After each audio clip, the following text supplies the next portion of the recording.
Are we live? Are we live? Let us know if we're live. Are we live? Let us know if we are live. Let us know if we are live. We need you to like the stream to make us live, because right now we are not live. Let us know if we're live, because we got to talk about the last Giants open training camp practice facing each other. We'll be in Detroit next week, but we want to talk about this, so let us know if we're live. We got to talk about a scrimmage that happened today where they actually separated, like, not just offense versus defense, but put one team on one side, one on the other. So we have to talk about that. We're live. How's everybody doing? Day 9 of New York Giants training camp practice. We were there for it. We watched every single snap. We charted every single snap. Evan Neal wasn't out there, so we got to see some different things. The offense looked really sharp, especially Daniel Jones and the way he's able to spread the ball around. Justin, how are you? Hey, Bobby Skinner. Last day in East Rutherford, New Jersey for a little bit until next year, until next camp. But I'm really excited for the joint practices in Detroit. I'm really at a point now with camp where I need to see, not Evan Neal, but I guess at this point I need to see Matt Peart, John Michael Schmitz, Josh Ozudu, basically everybody except Andrew Thomas. I would like to see Andrew Thomas dominate Aiden Hutchinson. I need to see all those cats against some other people. I need to see Kayvon Thibodeau against somebody else. I need to see Trey Hawkins up against some different wide receivers too, Deontay Banks. So I'm ready for Detroit. I'm ready to conquer next week. But today's practice was the most intense practice that we saw so far. It was the longest practice. It was, I guess, a little bit over an hour and 50 minutes, and the second longest practice was like an hour and 45 minutes. This was the most active practice, and I guarantee you they're tracking all this stuff about how far people are running. I guarantee you this was the farthest, especially the first team. A lot of first-team action today, like the farthest that all those guys have run all camp so far. Yeah, DJ he threw the ball 24 times today. And this was a scrimmage, so when there was like a clear sack, there wasn't like, "I'll finish the play." They were like, "Nope, it's a sack. The ball is down right there." Obviously, they're not hitting him, but they're calling it a sack right there in the moment. And I didn't notice this till the end, but they had like the first team offense and then the backup defenders on one sideline, and then the first team defense and the backup offensive guys on the other sideline. And Mike Kafka for the first team offense and Wink Martindale with the second team defense were like the head coaches calling plays for their sides. And then Drew Wilkins and Shea Tierney were calling plays as well. The QB coach and the outside linebacker coach, Wilkins, obviously like the protege of Wink Martindale. So I thought it was pretty cool to just give those guys some play calling experience for in general in there. And it was a live, unscripted practice. Like it truly was a scrimmage. Like, hey, our side versus your side, we're going to move the ball. Even though they did some weird things, Justin. It was like a 3rd and long, and I'm like, all right, I'm excited to see the first team offense go out there in a 3rd and long, and then they pulled the first team offense off. The first 2 drives where it's like they didn't have they didn't get to 4th down, and they just took them off. Now, there were some penalties on both sides, and Dable was losing his mind on it, and maybe that was like his way is like, no, you don't get to do. You wasted the time getting up to the line of scrimmage and having a penalty. Like that's the only thinking I could have that made sense for them to keep the flow of practice the way they wanted to. Second day in a row where Dable was just losing his shit on people. Yeah, losing his mind on guys for getting penalties. And not talking about like pass interference, like pre-snap type penalties, which is like procedure. Which is the things that Dable should be losing his mind of. Like you got to get those things out of your system in camp, and that you should be. I guess you should be punished for that. Yeah, something I was reminded of today. They were running a lot of. I'm guessing it's RPOs because it's Mark Lewinsky pulling across the line of scrimmage and the left side of the offensive line crashing down, going to their right. So that's right guard going right, right to left side of the offensive line crashing down. While Daniel Jones, it looks like it's some kind of play fake. I'm hoping that the refs are they've been pretty liberal calling this and calling everything in camp so far, including pass interference. But remember how it would be once a game where we would have ineligible men downfield. Like once a game, every single game, we'd have an eligible man downfield. So I saw them running a little bit of that today, where it's like, oh, this looks like an RPO, and offensive lineman could be running down the field. So I hope Dable fixes that up this year. Speaking of that, there was, I know you've talked about like arm angles and stuff throughout camp. Yeah. This wasn't really an arm angle play, but it was one of those RPOs, and the defense, the linebackers read it, and they jump up in front of Jones, and it was a wobbly ball, but it looked like Jones was like, I'm going to just push this ball out here, and got a completion to Cole Beasley on that. I charted DJ today at 20 of 24 in this. Crazy. And that was with like not like, hey, the ball, it was a sack, they threw it. Now there was some times where there was pressure, and you could say maybe that turns into a sack. But anytime there was pressure, DJ was getting out of the pocket. It wasn't like there was pressure and he was just, letting the guys run past him. Like he was getting out of the pocket and treating it like a game type pressure, and then be able to make plays. There was one throw he had on the sideline where he had Darren Waller versus Adoree Jackson. Waller's coming back to the ball, and he just throws it up. Waller goes out, boxes out Adoree Jackson, and makes a play. So Jones, now that we've been through 9 practices and we've gotten through all of the ones versus their own team, we'll obviously get some tests in the preseason and the joint practices. This offense looks really good, man. Where it's like it's looking so good to like, is the defense really bad? And then that is a question mark. But they're just like efficient, and I've charted every DJ throw that we've been here in team 11 on 11, not including 7 on 7, where he's probably like completing over 90% of them. And he's completing like 78 to 80% of these throws. Like he's just delivering. He's delivering every single thing, and he's always accurate. He's making the right decision. And today, like, he had 20 completions, and I didn't realize they were going to do another drill. And I was like, yeah, he spread it out and got to 7 different guys. Well, he got it to Lawrence Cager, Sterling Shepard, and Daniel Bellinger on like some of the last 6 throws because they were letting some of the first team guys out. Like he's spreading the ball around, like he really is like. And we've always known Daniel Jones to spread the ball around and distribute it evenly. But now he can do it, and it makes sense. And you kind of have that alpha in Darren Waller, who's your number 1 guy. But, hey, you got your alpha. Obviously not a wide receiver or tight end, but you have your alpha, and you can go off of that alpha and spread it around to all capable guys, And that's, I think he's been doing it from all 3 levels of the field, and we talk about it. He's completed deep passes to Darren Waller, Jalen Hyatt, Darius Slayton, Paris Campbell, everyone besides Isaiah Hodgins, who's the only one who's not a threat. Deep, every single guy that's been out there that's a deep threat, he has gotten the ball to them and throughout these practices. And I think this offense is truly, as long as the offensive line doesn't truly break down and we get into games and some of these pressures just turn into disaster, as long as this offensive line doesn't totally break down, I do think we have an offense that's going to look really good. And I said in the offseason, if Evan Neal can be solid, we can have a top 10 scoring offense. I feel confident in that now.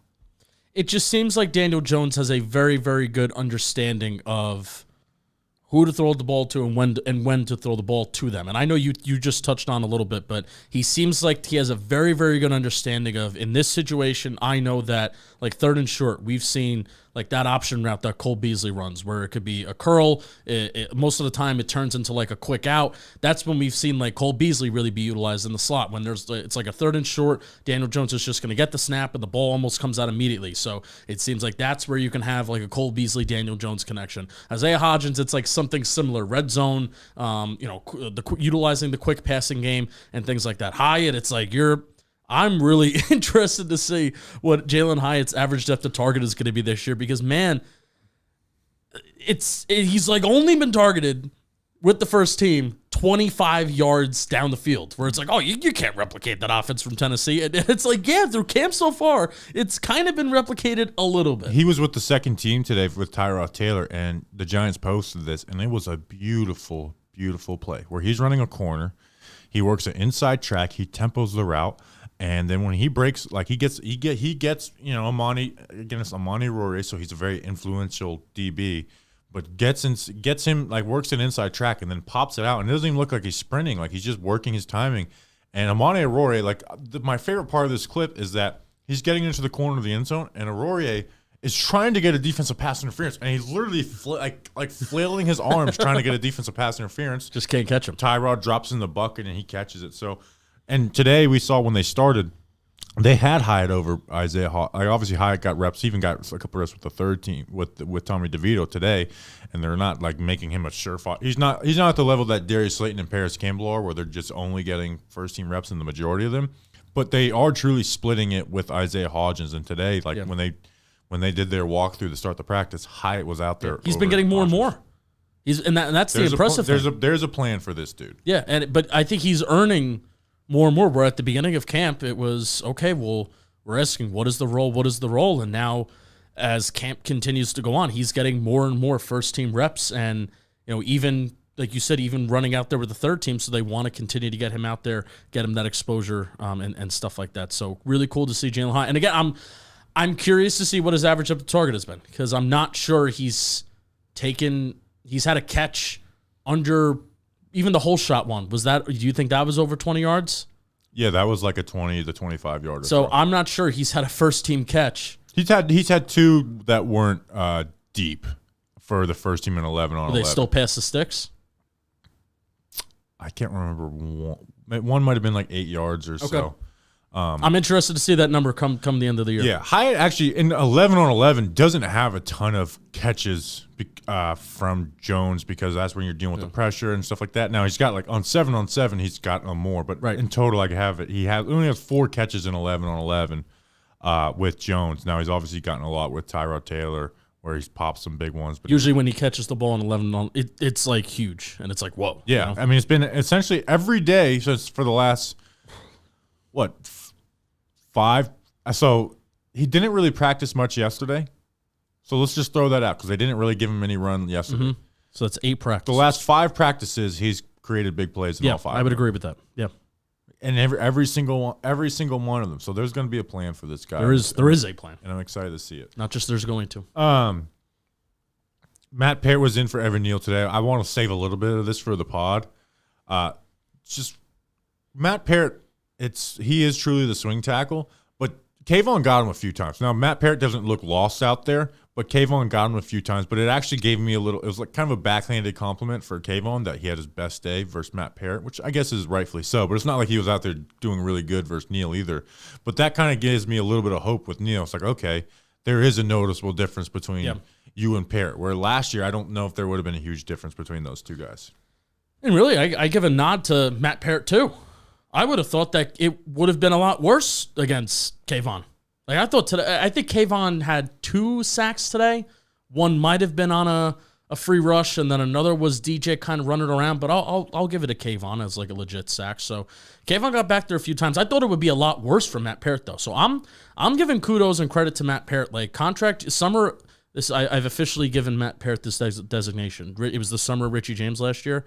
It took me a long time, but I'm calling it the summer of contract year Matt Parrott. That doesn't really flow off the tongue very well. It doesn't. That's why I think it's funny. Summer of contract year Matt Parrott. Matt Parrott redemption arc, something like that. No, summer of Matt Parrott. Contract year. They're continuing to weird rotation, man. Ben Bredesen started at center today. With Azudu at left and just Galinsky when we thought we right. were done because it was literally the 4 last days in a row. John Michael Smith starting at center, and we're like, all right, are we gonna stop this cross training? Like, people like Ryan Dunleavy and I think maybe one other beat reporter that we've talked to have like mentioned like, oh, there's like a center. There's not a center battle. I really don't think there's a center battle. There's not.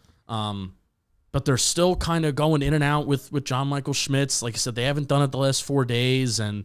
Thought Josh Azudu looked better at left guard today. Even Leonard Williams was out there practicing again. There's a clip that the Giants put out on their socials where you could see that Kayvon kind of got by Andrew Thomas, but Josh Azudu's right there holding his own versus Leonard Williams. So I thought he actually looked better today running with the ones versus last couple days he's been with the twos. And Mark Galinsky at right guard. So I don't know what's going on there. And it's just, I'm saying it's frustrating just because I don't know what's going on. It's not being like, oh, what are the coaches doing? I'm not questioning them. It's just frustrating not knowing what's going on. Hold on, I'm putting a user in timeout. It looked like spam. Put a user in timeout. Yeah. Timeout for you. Timeout. Other offensive. Dable hates timeouts on defense. Other offensive notes that we might have from this practice in particular. But Parrott is at a place where it's like he dominates O'Shane guys, and then guys like Kayvon will beat him, which is I guess where you want a swing tackle to be. Yes, if you're being realistic. Sterling Shepard, we have been through 9 practices. He got a couple reps with the first team today, and he had a catch. He had a which team was it? The first team or the second team where he had like a big play on the side? Tyrod Taylor, he had a couple of bad throws today dealing with pressure, but Tyrod Taylor had some nice throws. Some bad, like David Sills cooked. Who was Jermon Green. Jermon Green's just slow. David Sills versus Jermon Green has been like the slowest matchup of camp, and they faced each other quite a bit. Yeah. David Sills has won. Tyrod Taylor, I think this was versus Amani Arourier, or maybe Darren Evans, I can't remember, or Sterling Shepard. Beats him, gets vertical, good throw by Tyrod Taylor, drops in the bucket, Shep makes the catch. It'll be interesting to see. Obviously, we're not going to, besides Detroit, won't be a bunch of camp practices, but again, Shep is not going to have a zero role on this team. It's going to be interesting to see what they have for him. Cole Beasley, who only had 2 catches with the first team in 8 practices, had 3 today. Like you mentioned, 2 of them were on third downs on those little option routes that he runs on the quick game. It's basically the only routes he runs. And then the RPO route that he caught today, which was a nice catch for him. What else do we got? Bellinger. I know Bellinger is not getting a bunch of flashiness and a bunch of targets, but maybe he got just as many targets. Remember last year in camp, it's like he was the first team tight end and he just never got the ball thrown to him. He catches everything. Like, it's crazy. Like, it's like, oh, not a catch. Comes up, oh, yep, Daniel Bellinger caught the ball. He's going to be reliable for the Giants. And I think in practices when you're wanting to work your 11 personnel and stuff, you're not going to see him a ton. But anytime he's called upon, he does his job well. Obviously, we know his prowess as a blocker. But he just, like, everything that comes his way, he brings it in. And I think that's going to be huge in the red zone, especially if, like, guys, if, you know, your first and second read are tied up, that – Bellinger's going to know how to box out whatever dude's covering him, and you can just throw like a ball, just throw it in his gut, and he's gonna bring it down.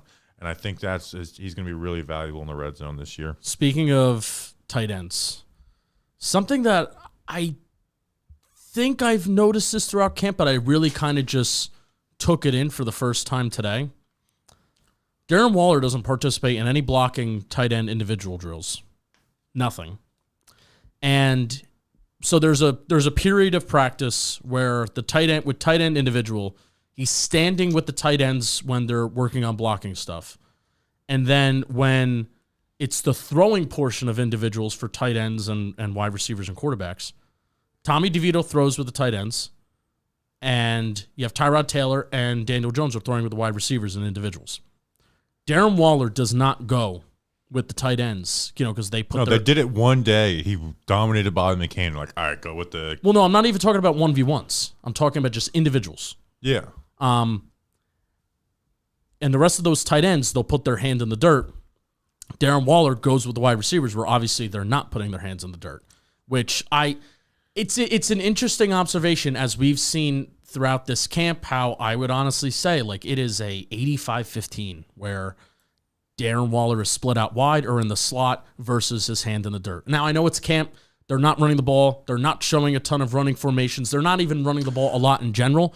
I really do think the split is going to be 65% to 35. Darren Waller will be out wide this year versus hand in the dirt. Well, we also see him line up with his hand not in the dirt, but also at a Y alignment where he's right on the tackle, you know, like, which I I think that's, again, you're going to see that more here because they're not running the ball. Like today, They didn't. I don't think they handed it off maybe 2 times in this entire like scrimmage period, and that's something that I think makes the offense even more impressive. Is like the defense essentially knows you are not running the ball in these periods because it's kind of a waste, and yet they are still able to do what they're doing. Why don't you talk to us about Manscaped?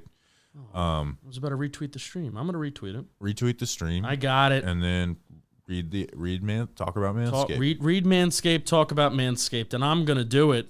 It was cool to see Darren Waller kind of get back to did he have the most catches today? Yeah, he had 4. Love it. Love that we're getting back to that. Today's live stream, it's brought to you by Manscaped. That's right. They have the Platinum Package 4.0, one-stop shop for the man who deserves it all. And oh boy, do we deserve it all. We deserve... we were talking with Sean Marash. We deserve, I said 4 30-point. Oh, that podcast's coming out on Monday. We deserve 4 30-point games for the Giants this year. He said like 7, which is crazy. I think he realized that he doesn't know how many That's okay. 30-point games the he was top being a offenses fan. are. That was at the point of the show where Sean Marash was getting loud. And if you know Sean Marash from WFAN, when you get him going, that's a guy that doesn't stop. So excited for that. On Monday, early pod this week. No pod on Tuesday. We have a pod on Monday. And we'll be recapping camp in East Rutherford, New Jersey. The Platinum Package 4.0, they designed this package to fully align your entire hygiene routine with elite elite products. That includes the Lawnmower 4.0 trimmer, the Weed Whacker ear and nose hair trimmer, my favorite product. And there's the body wash, the ultra premium body wash, 2-in-1 shampoo and conditioner, plus there's some deodorant as well. And there's much more. Platinum Package 4.0 covers all the bases from head to toe and hair to ball fro. Manscaped, they sponsor our draft coverage for the last couple years. They're sponsoring this year's camp. They're sponsoring this year's PPPs. And guess what? If you use promo code GIANTS, you get 20% off and free shipping at manscaped.com. It helps us out because if you use that code and you buy some good products that will help you and you're also helping us, that tremendously helps us. And Manscaped will want to keep coming back to us. That's 20% off with free shipping at manscaped.com. When you use code GIANTS, use the Platinum Package because Gold Standard is no longer good enough. You'll be glad you did. You'll be glad you did. Can we talk about, before we just solely move to the defense, they were in full pads today, and we were watching O-line, D-line 1v1s. And Andrew Thomas, like we talk about Dex dominating rep in, rep out. Andrew Thomas is the best player in the Giants. And rep in, rep out. Like he goes up against, when Aziz is there, he's going up against Aziz Ojulari. When Kayvon Thibodeau's there, he's going up against Kayvon Thibodeau. There were 2 reps today where Andrew Thomas and Kayvon Thibodeau went up against each other. I'll just read my tweet since that's probably be better worded, and I saw all those reps happen today. Andrew Thomas versus Kayvon Thibodeau up against each other. They lined up against each other twice in 1v1s today. First time, Kayvon landed a really nice punch. It did shock Andrew Thomas. I did see that. Like, whoa, nice punch. Worked us, and then he goes from the punch. He tries to work a swim, but Thomas recovered really well, moves with quick feet towards the inside. Kayvon's been trying to go outside to inside a lot this camp. We've seen that. And wins. So after kind of getting that quick punch and that swim, and it kind of shocks Thomas a little bit, man, Thomas is just so quick to recover, and he has such smooth feet, and it's a win for Andrew Thomas. It's crazy because one-on-ones are made for the defensive player. Yeah. Right?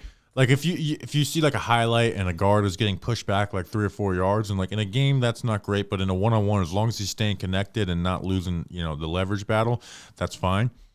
But Andrew Thomas just doesn't lose one-on-ones. No. And they are made for him to lose. You get essentially a 3-way go.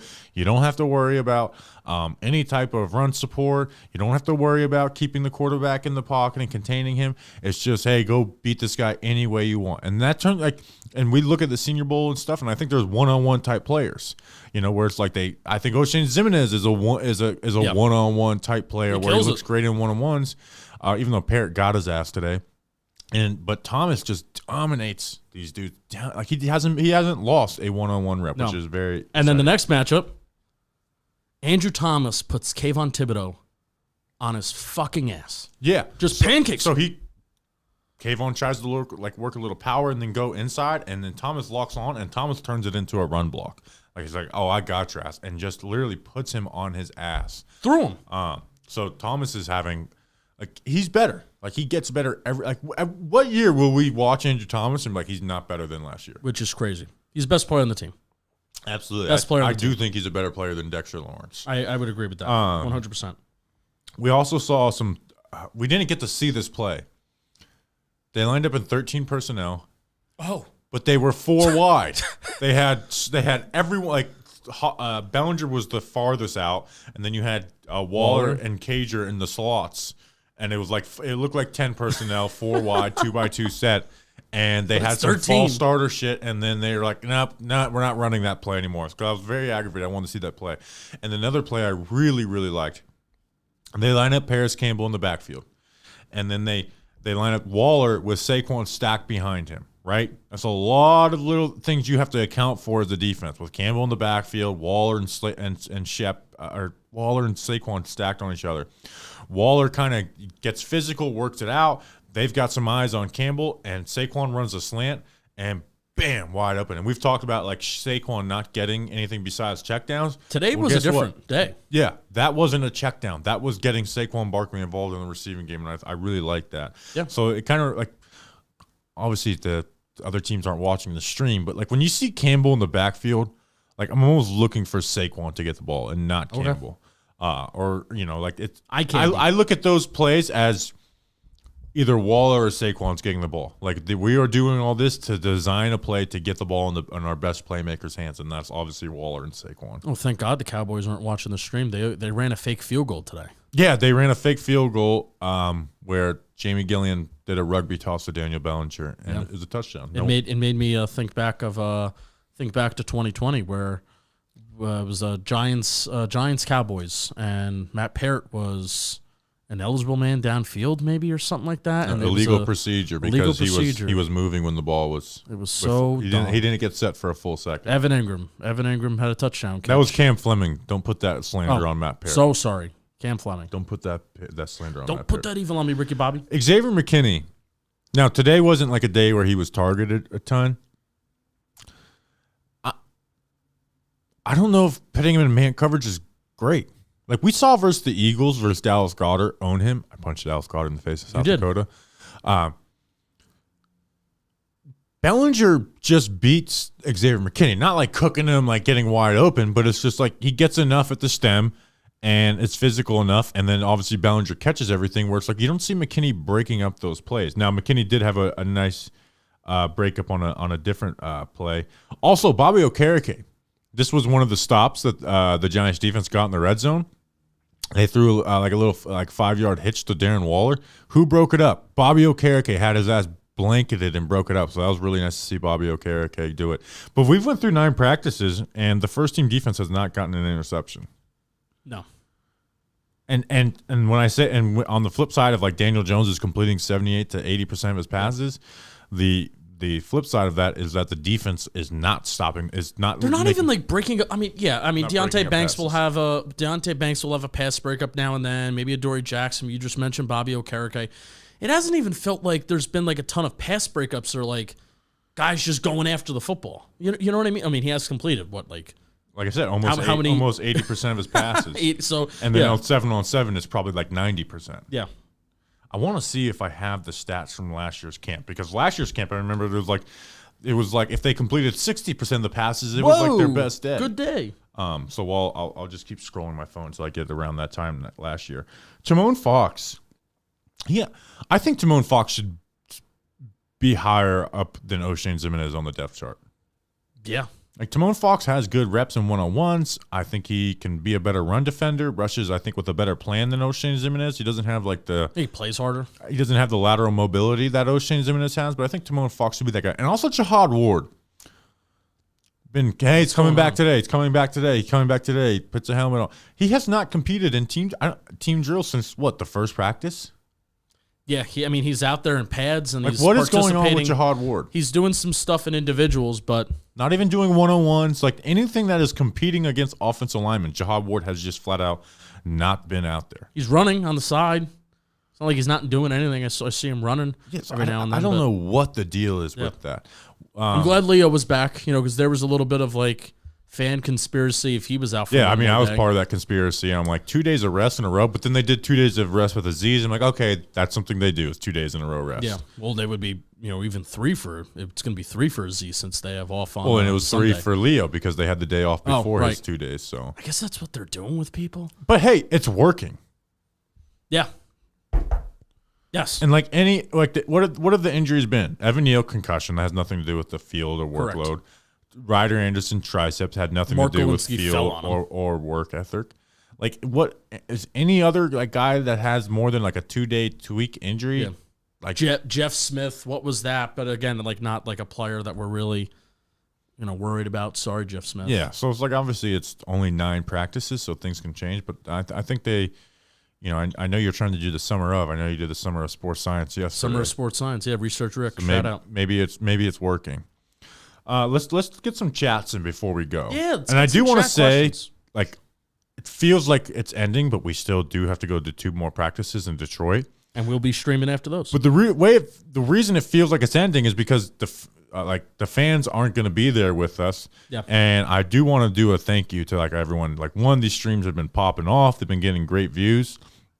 And it has been it really makes it so much more enjoyable, not just to watch a practice, but to interact with everyone, say hello, take pictures, whatever it is. The only uncomfortable thing I done is people ask us to sign jerseys, and I'm like, you're ruining it. Like it's Don't. the ruin it meme. Especially an authentic jersey. It's like, man, It's like I'm not going to say no, jersey. but it's like don't ruin this jersey. But it has truly been cool meeting everyone, saying hello, and I think it. Especially, I want to give an extra shout out to the Big Blue Huddle guys. Yes, Rich and Ed. Those two are like the nicest guys in the world. So go check out their forum at Big Blue Huddle. You can see it. I mean, I've spent every single practice with those guys. So good stuff. Yeah, anytime you get to interact with our community, this is what I say all the time. Anytime, whether it's a tailgate, whether it's at a Giants game, whether it's one of our watch parties, an event that we do, fan fest, whatever. So anytime we get a chance to interact with our with Giants fans and our community people, it's like our favorite thing to do. So thank you so much. The streams really have popped off too. So thank you so much. Let's get some get some chats.